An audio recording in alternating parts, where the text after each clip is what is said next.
Yes, hindi pa rin ako makamove on sa halik ni Janine Gutierrez sa lips ni Echo. Kitang-kita kasi na si Janine Gutierrez ang umuso at nag-kiss sa aktor. Hindi din talaga ine-expect ni Jericho Rosales yung kiss na yon.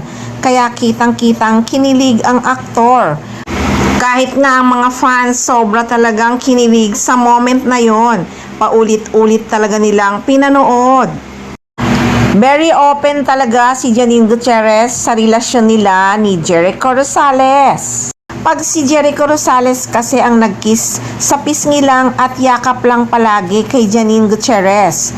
Never ko siyang nakitang nag-kiss kay Janine sa lips off cam. Hahaha, kaya kinilig ang aktor. Damang-dama niyang love talaga siya ni Janine Gutierrez at sobrang ka-sweet talaga at sobrang proud si Echo kay Janine Gutierrez, guys. Kasi napasabi talaga ang aktor na good job, Baba. Hindi ko na nakita yung video habang naglalakad sila at hawak-hawak nilang kanilang mga kamay. Napasabi talaga si Echo na good job, Baba. Kakilig talaga ang moment nila sa premiere night ng mag-iina. At nako, siguro ang ganda din ng performance talaga ni Janine Gutierrez sa pelikulang ito.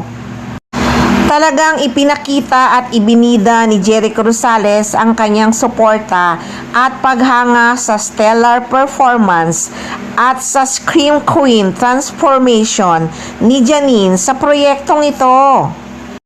Isa kasi itong horror at intergenerational family drama.